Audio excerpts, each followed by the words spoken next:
In this video I'm going to show you all the different reference points you need to help you with your driving. So on a road like this, it's nice and wide. I can use the left, so the line on the left there just by the parking bay, I can use that as a reference point so I'm not too close to that side. So where it is right now, that's the line that I would use. I can also use the center line here, so there's no line as such, but there's a crack in the middle of the road. And I can use that as the center line, so right now it's just in the corner of my windscreen there, so that way I know I'm not over the line, I'm not too far this way as well. So you can either use this one or the one on the left, but that's only for really wide roads.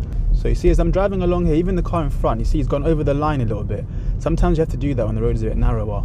So here, my main concern is not to get too close to the parked cars, so I'm just going to go around this car for a sec and then I'll show you what I mean. So my main concern is not to go too close to these cars. Sometimes to avoid hitting these cars, you have to go a bit over the line, but then when another car came now, I would have to slow down a bit, maybe think about getting a bit closer to the parked cars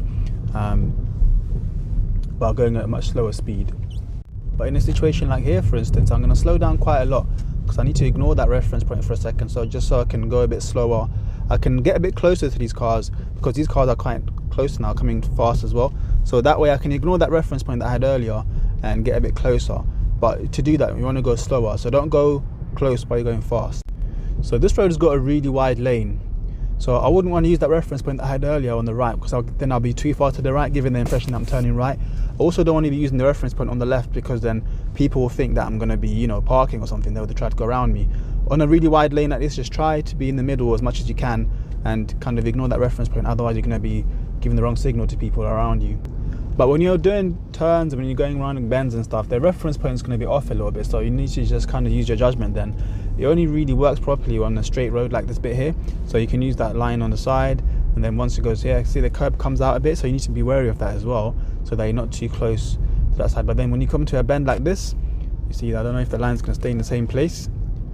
Yeah, it does a little bit, but it's harder to check. What you're going to have to remember is that the road will change. 1 minute it's narrow, the next thing's going to be wide. So that reference point that you're using, you have to judge when to use it. So like here, for instance, that line that was there, I wouldn't be using that right now, because otherwise I'll hit this car.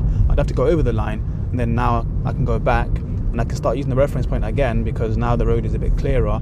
But further down, I might need to ignore that again and go around a parked car. So it's just about using your judgment when the road gets narrower, when it gets wider. So to stay in the middle of my lane here, I can use two reference points. I could either use the one on the right, which is just that line dividing this lane and that lane, so when I bring it to the corner of the screen there, I know that I'm not going to be over the line, I know I'm in the center of my lane. I can also use the one on the left, so I can use the curb as well. So if you look at where the line is right now, just on the left of the center of the windscreen, that way I know I'm not going to be too close to the curb, and also I'm not going to be too far this way, so I can either use this one or I can use that one. So when I'm turning left here, the reference point I'm going to use is I'm just going to wait for the curb to disappear in my windscreen. Once it disappears, like now, I'm going to make my turn. So that way I'm not going to overshoot the turn, and I'm also not going to hit the curb when I turn as well. I'm going to take my center mirror, check my right mirror, signal right, looking for any cars behind this car, because once it's gone past I can make my turn. Just reducing my speed. I'm also looking into the turn I'm turning into as well. Once I've got my mirror lined up with the center line here, I can make my turn. So that way I'm not going to be turning too early, and I'm also not going to be turning too late. So if I'm going to turn right at the end of the road, mirror, I want to line this line up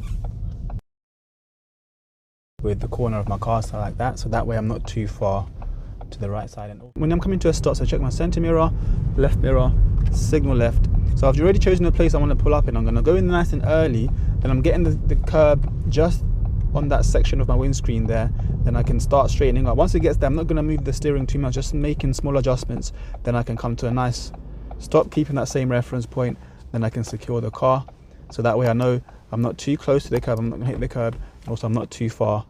So when you're stopping at traffic lights, so that you don't go too far over the line, what you want to do is just stop in a way that the line comes just underneath your wing mirror like this, so that way you're not too far forward and you're not too far back.